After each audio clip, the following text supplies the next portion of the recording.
Good morning students. आज हम बात करेंगे बेहद ही रोचक इंटरेस्टिंग टॉपिक बिजली का चमकना, जो फ्रिक्शन इलेक्ट्रिसिटी के एग्जाम्पल के तहत आता है। बहुत ही रोचक घटना होती है जब ये घटित होती है। यदि आप फिजिक्स जानना चाहते हैं, यदि आपको फिजिकली टच है नेचर से, तो कहीं ना कहीं आपके मन में एक कौतूहल जगता है कि काश ये समझ पाते कि बिजली कैसे चमकती है, आखिर ठनका कैसे उतनी जोर से कड़कती है कि कान का चदरा हिला देता है, कैसे, हाउ इट इज पॉसिबल। तो इसका मतलब ये है कि हम थोड़ा सा इसको जानते हैं। आज के रोचक टॉपिक बिजली का चमकना, तो हम देते हैं बिजली का चमकना, एटमॉस्फेरिक लाइटनिंग।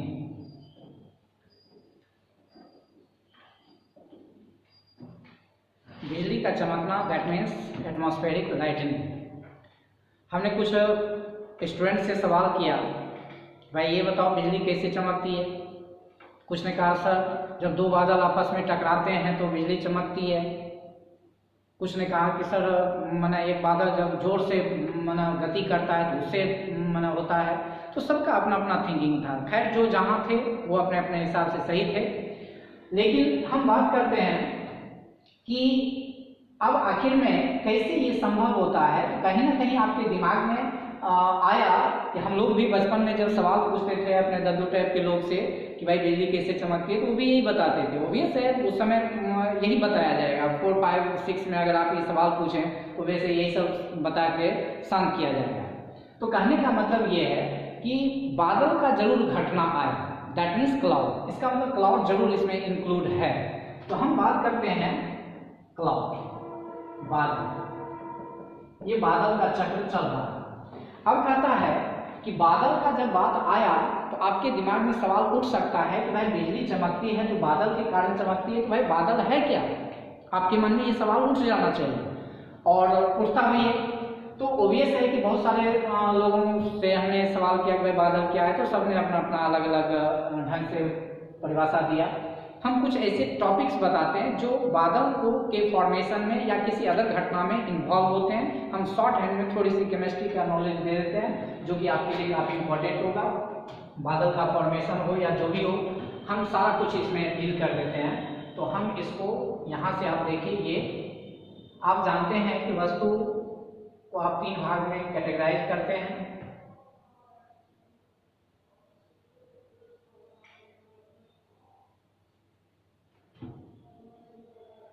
तीन भाग कैटेगराइज करते हैं।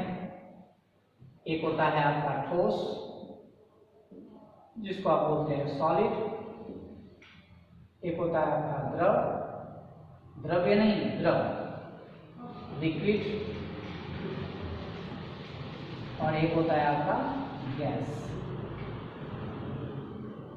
दैट मीन्स गैस के लिए अगर हम बात करते हैं तो यहाँ पर कुछ ऐसी घटनाएं होती है जो ठोस को हम द्रव में बदलते हैं, द्रव को गैस में, फिर गैस को द्रव में बदलते हैं, द्रव को ठोस में बदलते हैं। और कुछ ऐसी भी घटनाएं होती है जिससे ठोस सीधा गैस में और गैस सीधा ठोस में, ऐसी घटनाएं होती है। अगर आप ठोस को हीट करते हैं, जैसे अलकतरा वगैरह पिघल जाता है, तो इसको हम बोलते हैं मेल्टिंग। इसको क्या बोलिएगा? मेल्टिंग। मेल्टिंग बोलिए, या फिर आप इसको बोल सकते हैं लिक्विफिकेशन। लिक्विफिकेशन। अब इसको पिघलना भी कर सकते हैं, हिंदी में बोलिए तो पिघलना, पिघलना। अब कहता है कि जब आप द्रव को और हीट करते हैं और एनर्जी सप्लाई करते हैं तो ये जो है किसमें बदल जाता है? गैस में। और ये सब आप अक्सर करते होंगे कि आप गर्म पानी करते हैं, मतलब कि लिक्विड रहता है तो आप उसको हीट करते हैं तो इवेपोरेट होता है, वाष्पीकृत होता है। उसको हम बोलते हैं वाष्पीकरण। वाष्पीकरण, दैट मीन्स इवेपोरेशन। इवेपोरेशन। अब हम इसका उल्टा देखते हैं। गैस से एनर्जी निकाल लेते हैं गैस की एनर्जी निकाल लेते हैं तो इसका मतलब ये बन जाता है लिक्विड एनर्जी निकालना, दैट मीन्स उसका टेम्परेचर डाउन करना। तो गैस दैट मीन्स आप जैसे इवेपोरेशन है, वेपर है, तो वेपर को आप ठंडा करते हैं, ठंडा करते हैं संघनित हो जाता है, तो कंडेंसेशन उसको बोल देते हैं। तो क्या हो गया ये कंडेंसेशन, कंडेंसेशन दैट मीन्स संघनन। अब कहता है कि लिक्विड में जब बदल गया तो लिक्विड से एनर्जी निकाल लीजिए तो बदल जाता है ठोस में। इसका मतलब है कि द्रव से आप ठोस भी कन्वर्ट करते हैं, जिसको हम बोलते हैं फ्रीजिंग। फ्रीजिंग जब ये ठोस बनता है तो उसी के नाम से सॉलिडिफिकेशन भी कहा जाता है, सॉलिडिफिकेशन। अब बात करते हैं ये कि जब कभी ठोस डायरेक्ट गैस में बदलता है, तो ठोस जब डायरेक्ट गैस में बदल जाए इसको बोलते हैं ऊर्ध्वपातन। इसको क्या बोलते हैं? ऊर्ध्वपातन। ऊर्ध्वपातन बोले तो सब्लिमेशन, सब्लिमेशन। और कभी कभी ऐसा होता है कि गैस जो है वो डायरेक्ट बदल जाता है आपका ठोस में, तो इसको हम लोग बोलते हैं निक्षेपण, निक्षेपण,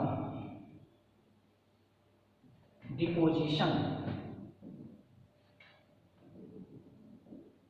ये सारी चीजें अगर आप जान जाते हैं तो एक बहुत बड़ी चीज आप समझ जाएंगे, और इसी का हम इस्तेमाल करके बादल वगैरह को समझते हैं। बादल क्या है ये हम लोग मेटेरियोलॉजी एक फिजिक्स है, मतलब अर्थ के चारों ओर के सराउंडिंग के बारे में हम लोग स्टडी करते हैं। एयर के बारे में, एयर के कॉलम के बारे में, प्रेशर घटना, प्रेशर बढ़ना, ये सारा कुछ हाइट के साथ, ये सारी चीज़ों का मेटेरियोलॉजी मतलब मेटर के बारे में हम लोग स्टडी करते हैं, तो मेटेरियोलॉजी के अंदर आता है। ये सारी चीज़ें मेटेरियोलॉजी के स्टडी में ये काम आती हैं। तो हम जो है ठोस द्रव गैस समझे। ठोस अगर है, मान लीजिए बर्फ है, बर्फ को आप एनर्जी दे दीजिए वो द्रव में बदल जाता है, दैट मीन्स पानी में हो गया। पानी को एनर्जी दे दीजिए वो वाष्पीकृत हो जाएगा, दैट मीन्स गैस बन जाएगा, दैट मीन्स ये वाष्पीकरण हो गया, इवेपोरेशन हो गया, ये मेल्टिंग हो गया, दैट मीन्स लिक्विफिकेशन हो गया। इसके उल्टा में हम जाते हैं, गैस पे प्रेशर डाल दीजिए या टेम्परेचर घटा दीजिए, दोनों ही क्रिया से जबरदस्ती भी हम कंडेंसेशन करवाते हैं, संघनन हो गया। द्रव से एनर्जी निकाल लीजिए, दैट मीन्स गैस में ज्यादा एनर्जी है, काइनेटिक एनर्जी है, उसको एनर्जी निकाल लिए, उसका हीट जो है वो कम हो जाएगा। जितना जिसके पास काइनेटिक एनर्जी उसके पास उतना ज्यादा टेम्परेचर। इसका मतलब जैसे ही इसका एनर्जी निकालेंगे काइनेटिक एनर्जी घटेगा और उसका टेम्परेचर क्या होगा? घटेगा। और जैसे ही टेम्परेचर घटेगा वो बदल जाएगा किसमें? लिक्विड में। और अब लिक्विड से हम और एनर्जी को क्या करते हैं? निकाल लेते हैं, और वह लिक्विड बदल जाएगा किसमें? ठोस में, दैट मीन्स सॉलिड। तो इसको हम बोलते हैं फ्रीजिंग या सब्लिमेशन, इसको बोलते हैं कंडेंसेशन। कुछ ऐसे पदार्थ हैं जो ठोस से डायरेक्ट गैस में बदल जाते हैं, जैसे कपूर आप देखते हैं, कपूर को आप एयर में लाइए वो उड़ जाता है, सीधा खत्म हो जाता है, उसको बोलते हैं ऊर्ध्वपातन, सब्लिमेशन। कुछ ऐसे पदार्थ हैं जो गैस से डायरेक्ट बदल जाते हैं ठोस में, दैट मीन्स उसको बोलते हैं निक्षेपण, डिपोजिशन। इन सारी घटनाओं के कारण हम लोग देखते हैं कि बादल के फॉर्मेशन में हो या क्लाउड के अर्थ सरफेस के बाहर एटमॉस्फेयर का स्टडी करने में हमको मदद मिलता है। अब आपके दिमाग में ये सारी चीज़ों का एग्जाम्पल तो आप देखें, इसका एग्जाम्पल आपको कहाँ पर मिलता है? निक्षेपण का एग्जाम्पल कहाँ मिलता है? तो ऊर्ध्वपातन का क्रिया जो है सॉलिड CO2 भी करता है, मतलब ठोस कार्बन डाइऑक्साइड। ठोस कार्बन डाइऑक्साइड जब -109 डिग्री फ़ारेनहाइट या सेल्सियस में कहा जाए तो -78 डिग्री सेल्सियस के आसपास जब वह होता है, तो इसका मतलब ये है कि वो जो है सीधा सॉलिड से बदल जाता है लिक्विड में, गैस में। -109 डिग्री फ़ारेनहाइट या -78 डिग्री सेल्सियस, और वह जब डायरेक्ट बदलता है उसको हम बोल देते हैं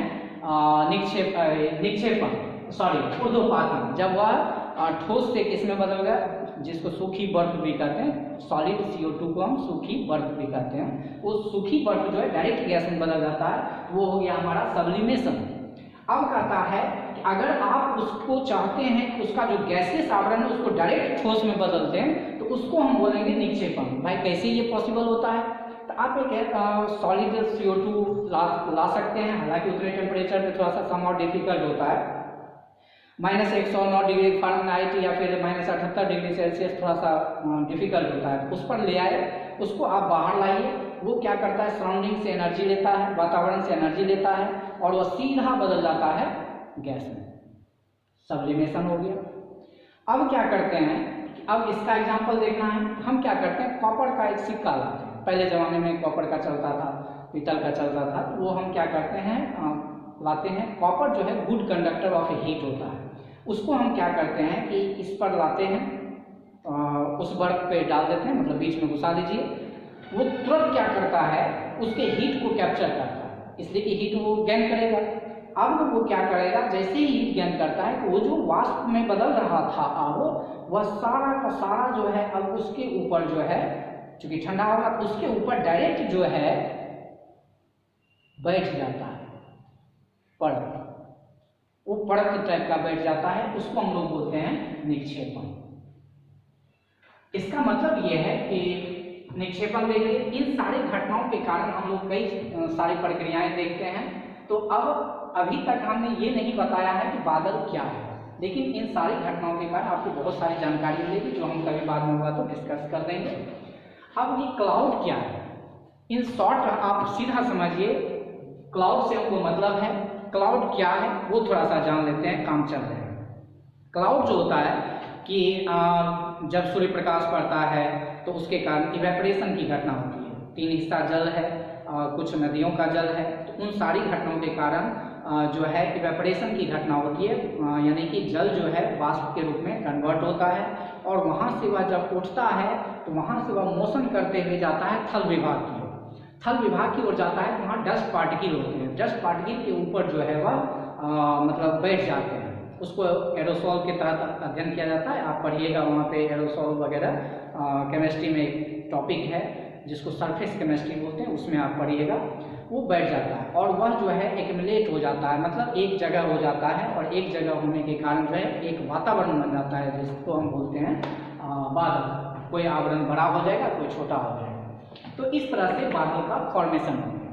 बाकी हम और भी डिटेल से क्लास में बताए हुए हैं, बादल कैसे बनता है, क्या बनता है, लोगों ने जमकर सवाल पूछा है। सपोज दैट ये हमारा बादल का आवरण है। ओबियस है कि बादल का आवरण है, तो हमने तो बोला कि बादल में जो है H2O का कण होगा, क्योंकि वाष्पीकरण है तो जल ऊपर गया है, इसका मतलब H2O का कण है और वो डस्ट पार्टिकल के ऊपर बैठा हुआ है वाष्प के फॉर्म में, दैट मीन्स गैसेस फॉर्म में, और वो जो है आपस में उड़ रहा है। अब ये जो उड़ रहा है, ओबियस है कि पानी में तो नहीं उड़ रहा है, कहीं ना कहीं नीचे की ओर अगर हम बात करें, ये हमारी धरती माता है, अर्थ है, और इसके बीच में बादल ऊपर उड़ रहा है और अर्थ पे हम हैं, देख रहे हैं, और बीच में हमारा है एयर। इसका मतलब है कि इस बीच में आपका भरा हुआ है एयर, और ओबियस है कि बादल का जो आवरण गति कर रहा है वो एयर में कहीं ना कहीं गति कर रहा है। ये जो हम दिखा रहे हैं पार्टिकल, ये एयर का पार्टिकल है, इसको लिक्विड नहीं समझना है। ये हमारा पार्टिकल जो है ये हमारा एयर का पार्टिकल है। इस तरह से आपका क्या है कि बादल अब मूव कर रहा है। बादल ओबियस है कि मूव कर रहा है, हम लोग तो जानते हैं कि मूव करने के कारण घर्षण होता है, और घर्षण होगा तो इलेक्ट्रॉन का ट्रांसफर होगा। इलेक्ट्रॉन का ट्रांसफर होगा तो कहता है कि बादल के सतह पर जो है चार्ज डेवलप होता है, इनसाइड और आउटसाइड जो भी कहिए। हम मान लेते हैं कि हम बाहर दिखाते हैं आपके समझने के लिए, सपोज दैट ये प्लस चार्ज इस पर डेवलप हो जाता है। अब कहता है इस पर जो है प्लस चार्ज डेवलप हो गया, और ओबियस है कि हवा पर भी चार्ज डेवलप होगा, लेकिन हवा मोशन कर रहा है तो उसका चार्ज जो है वो डिस्चार्ज होता रहेगा, इसमें कहीं कोई दो राय नहीं। लेकिन ये जो है बादल पर जो चार्ज आ रहा है उसके कारण जो है उसका चार्ज धीरे धीरे मैग्नीट्यूड जो है, परिमाण जो है वह बढ़ रहा है। तो शुरुआत में तो ये चार्ज कम होता है, जिससे परिमाण भी कम होता है। और हम लोग आगे पढ़ेंगे, पढ़े भी हैं कि अगर कोई चार्ज किसी वस्तु पर आ जाए तो उसके चारों तरफ एक क्षेत्र डेवलप होता है, जिसको हम बोलते हैं विद्युत क्षेत्र, इलेक्ट्रिक फील्ड। अब कहता है कि इस पर भी चार्ज आ गया तो इसका मतलब इसके चारों तरफ भी हमारा इलेक्ट्रिक फील्ड पैदा होगा, चारों तरफ पैदा होगा, इसमें कहीं कोई दो राय नहीं। लेकिन हम बात कर रहे हैं अर्थ की तरफ का, चूंकि अर्थ सिस्टम पर हम रह रहे हैं, ओबियस है कि हम पे थोड़ा खतरा ज़्यादा है, तो हम अपने बारे में थोड़ा ज़्यादा सोचते हैं। अब कहता है कि विद्युत क्षेत्र हमारा इस तरह से फैल गया, सपोज दैट, और विद्युत क्षेत्र जो है पॉजिटिव से नेगेटिव की ओर होती है।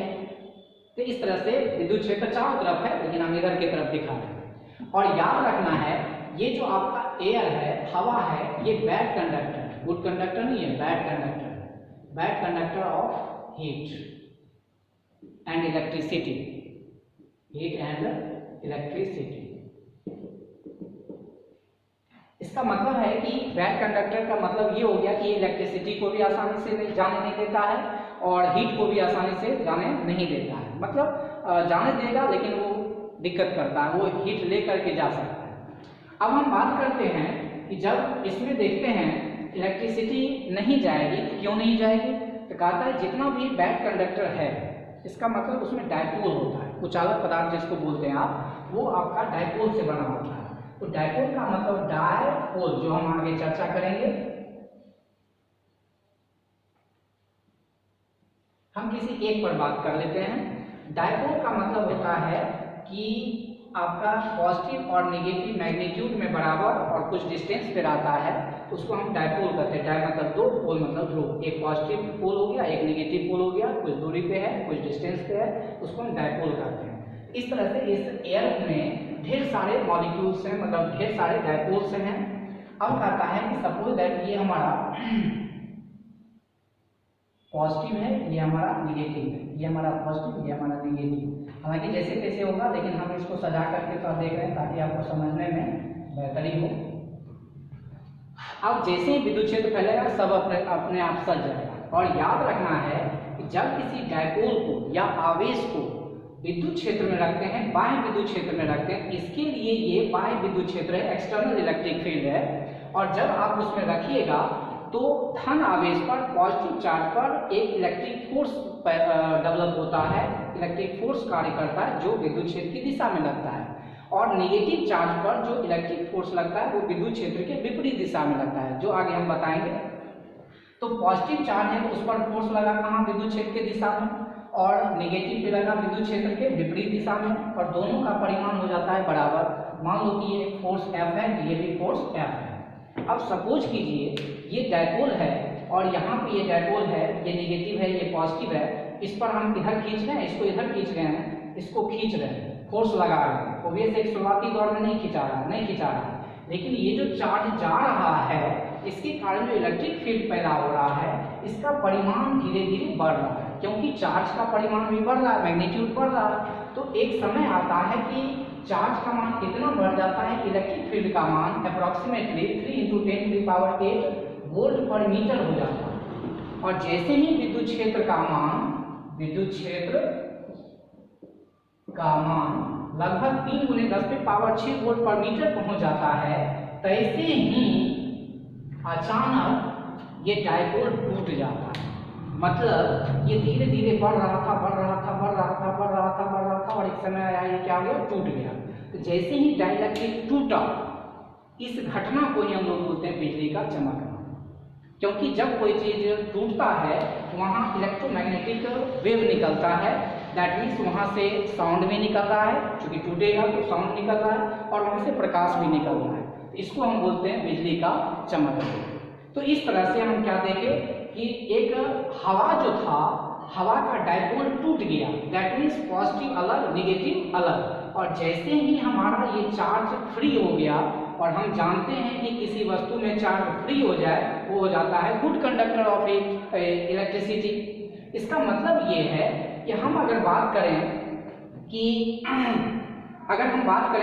कि मतलब गुड इलेक्ट्रिसिटी का, तो पहले जो था ये बैड कंडक्टर था इलेक्ट्रिसिटी का, दैट मीन्स इलेक्ट्रॉन्स या चार्ज फ्री नहीं था एयर में।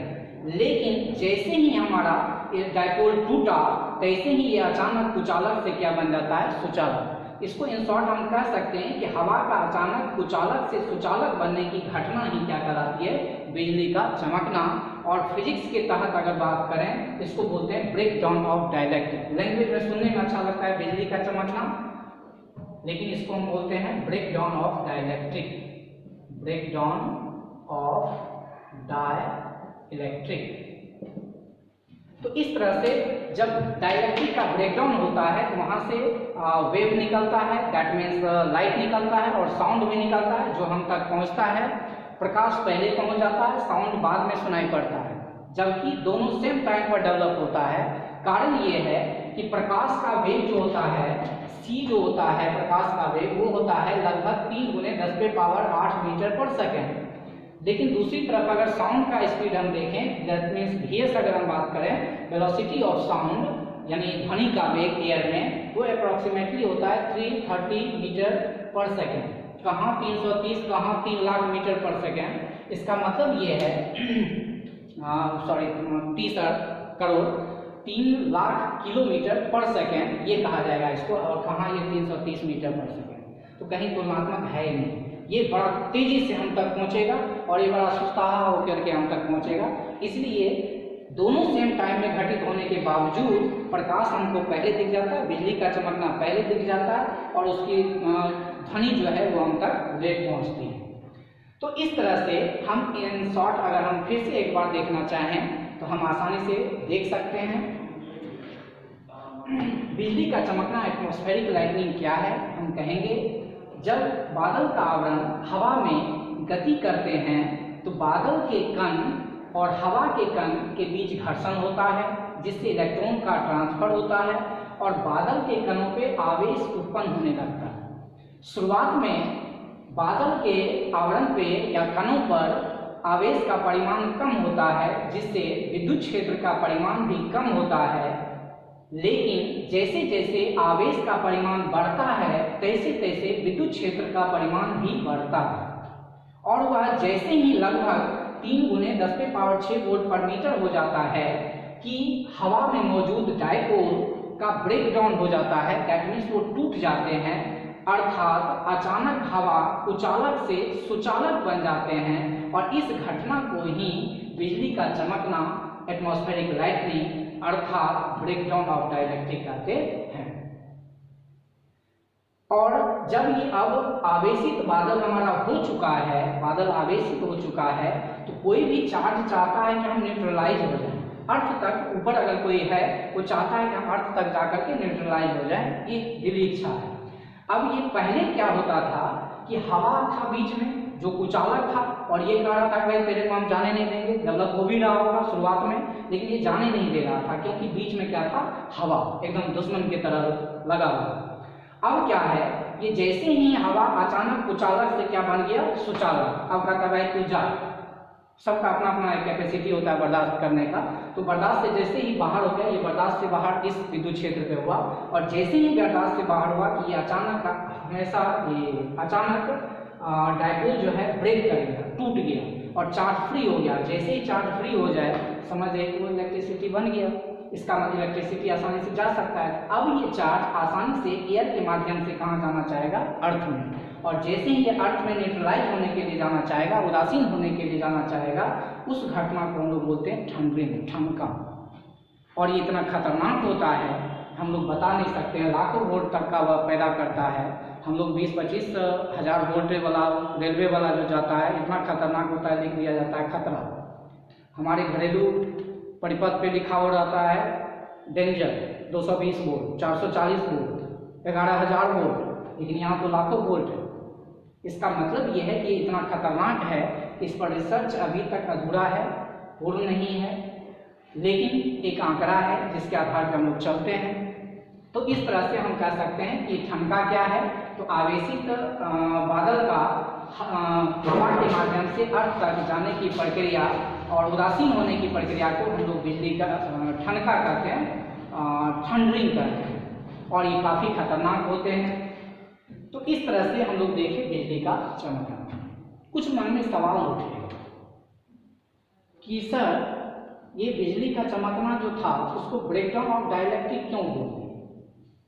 हो सकता है मन में, हालांकि ढेर सारे सवाल होंगे, हम बारी बारी से बाद में लेंगे, टेंशन नहीं लेना है। ब्रेकडाउन ऑफ डाइलेक्ट्रिक, हमने ये कहा था कि एक ही जगह पे जब किसी चीज को आप तोड़ते हैं तो वहां से क्या होता है, एक EM वेव निकलता है, इलेक्ट्रोमैग्नेटिक वेव निकलता है। आप अगर गिट्टी पे गिट्टी बजाते हैं तो वहां से भी EM वेव निकलता है, साउंड भी निकलता है।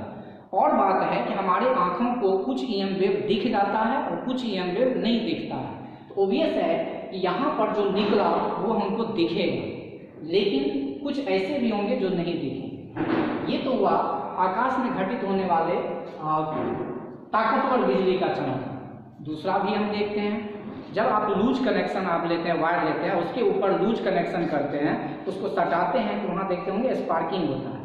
इसका मतलब है कि वहाँ नज़दीक में देखिए तो वहाँ थोड़ा कम अमाउंट में हवा हमारा सुचालक बना तो कम लेवल पर खतरनाक है, लेकिन यहाँ पर चूंकि हमारा लाखों वोल्ट तक का होता है इसलिए ये इतना खतरनाक होता है कि उसका हिसाब नहीं। ये कितना खतरनाक हो सकता है आप लोग अपने नेचर में, प्रकृति में जरूर देखे होंगे, इसमें कहीं कोई दो राय नहीं है। अब इसको आप लिखना चाहेंगे तो सबसे पहले आप क्या कीजिए, इसका स्क्रीनशॉट लीजिए ताकि आप इसका एक्सप्लेनेशन लिख लीजिएगा। जो नए व्यूवर्स हैं, सम और डिफिकल्ट ये हम क्लास में बता चुके हैं, लिखा भी चुके हैं और बेहतर तरीके से हम समझाए हैं, लिखाए हैं, लेकिन जो नए व्यूवर्स हैं, जो आप नए सब्सक्राइबर हैं, वो इसका स्क्रीनशॉट लीजिए, फटाक से ऐसे यूं 3 लगा दीजिए, स्क्रीनशॉट ले लीजिए, आप उसको लिख लीजिएगा। और स्क्रीनशॉट लेके उसको आरती नहीं उतारना है, उसको क्या करना है कि कॉपी पे लिखना है, प्रयास करना है कि जो हम समझे 5 लाइन 10 लाइन लिखें। अब हम बात करते हैं कि ये बात कर रहे थे ब्रेकडाउन ऑफ डायलेक्ट। इससे एक मतलब होता क्या है कि जब कोई चीज़ टूटता है वहाँ से आवाज़ निकलती है, कोई भी दुनिया का वस्तु अगर टूटेगा तो वहाँ से आवाज़ निकलती है, एम वेव निकलता है। और बात है कि कुछ एम वेव हमको नहीं दिखाई पड़ेंगे और कुछ हमको दिख जाएंगे, क्योंकि फ्रीक्वेंसी अगर कम है तो हमको नहीं दिखेगा, फ्रीक्वेंसी लेवल में है तो दिख जाएगा। जैसे आप लोग फ्रीक्वेंसी से हम लोग बात कर रहे थे, जैसे सपोज कीजिए हमारा सुनने का जो फ्रीक्वेंसी होता है 20 हर्ट्ज से लेके 20,000 हर्ट्ज, ये हमारा सुनने का फ्रीक्वेंसी है, देखने का फ्रीक्वेंसी नहीं, इसके लिए कान बना हुआ है। जबकि कुछ ऐसे भी लोग हैं, क्या बताया जाए, जीव हैं जो कि 20 से भी कम सुन सकता है और हम लोग नहीं सुन सकते हैं। कुछ ऐसे भी लोग हैं जो 20,000 से ज़्यादा वाले को भी सुन सकता है, हम लोग नहीं सुन सकते हैं। और बात है हम लोग जो भी मनुष्य हैं तो मनुष्य के हिसाब से सोचते हैं। अब कहता है कि 10⁻14 हर्ट्ज वाला जो भी फ्रीक्वेंसी होगा उसको हम देख सकते हैं, जिसको बैनिया पिनाला विबजियोर कहते हैं, तो वो हमको दिख जाता है। ये सब लाइट में हम लोग पढ़ेंगे। अब इतने हर्ट्ज वाले को अब कहता है इससे ज़्यादा वाला हो जाए तो भी आंख नहीं देखेगा और इससे कम वाला हो जाए तो भी आंख नहीं देखेगा। अब सवाल ये उठ रहा है कि ये सब हम बाद में चर्चा करेंगे, फिलहाल हम थोड़ा सा बात कर रहे थे कि कोई चीज़ टूटता है तो उससे 2 चीज़ निकलता है, एक प्रकाश और एक ध्वनि। लेकिन सिर्फ ऐसा एक ही चीज़ है, दिल, जिसके टूटने से आवाज़ नहीं निकलती। अब दिल का बात चला तो सबका एकदम बाछे खिल गया, चलो कुछ तो हमारा बात चला। अब यहाँ पर हम बात करते हैं, पता नहीं दिल एक ऐसा चीज़ आज के डेट में बन गया है, खिलौना बन गया। मतलब कुछ लोगों का तो कॉन्सेप्ट बन गया है जहाँ देख नारी वहीं आंखना, जबकि ये कॉन्सेप्ट जो है मतलब एक एहसास है। जब कभी किसी से प्यार होता है वो एक एहसास होता है, पता नहीं सबका अपना अपना तरीका होता है। एक कवि साहब का कहना भी है, जिसे कुमार विश्वास साहब का एक कविता है, उसको हम चाहेंगे आप तक पहुँचाएं कि ये एहसास होता है, सबका अलग अलग डेफिनेशन होता है। मोहब्बत एक एहसासों की पावन सी कहानी है, मोहब्बत एक एहसासों की पावन सी कहानी है। कभी कबीरा दीवाना था, कभी मीरा दीवानी थी, कभी कबीरा दीवाना था, कभी मीरा दीवानी थी। यहाँ सब लोग कहते हैं मेरी आंखों में आंसू हैं, यहाँ सब लोग कहते हैं मेरी आंखों में आंसू हैं। जो तू समझे तो मोती है, जो ना समझे तो पानी है, जो तू समझे तो मोती है, जो ना समझे तो पानी है। Thank you. ऐसे मतलब सबका अपना अपना एक तरीका है, सलीका है। Let us come to the point. अब हम बात करते हैं, कोई भी वस्तु छोटा बड़ा पतला मोटा जो भी है वो जब टूटता है तो काफ़ी मतलब उससे आवाज़ निकलती है और वहाँ से एम वेव निकलता है। ठीक उसी प्रकार से जब हमारा फिजिक्स के हिसाब से इसको हम डाइलेक्ट्रिक हवा को बोलते हैं, और डाइलेक्ट्रिक जब टूटता है तो वहाँ से भी एम वेव निकलते हैं और हमारा साउंड निकलता है जो हम तक पहुँचता है। अब इससे जुड़े हुए आपके मन में ढेर सारे सवाल आए। बिजली का चमकना हमने पढ़ लिया कि जब बादल गति करता है हवा में तो दोनों के बीच घर्षण होता है, आवेश आता है, विद्युत क्षेत्र पैदा होता है और इतना विद्युत क्षेत्र बढ़ जाता है लगभग 3×10⁻6 वोल्ट पर मीटर पहुंच जाता है। हवा अचानक कुचालक से सुचालक बन जाता है, जिस घटना को हम बोल देते हैं atmospheric lightning. According to physics हम बोलते हैं ब्रेक डाउन ऑफ डायलेक्ट्रिक। आपके मन में ढेर सारे सवाल उठेंगे, कुछ सवाल हम सामने लाएंगे, कुछ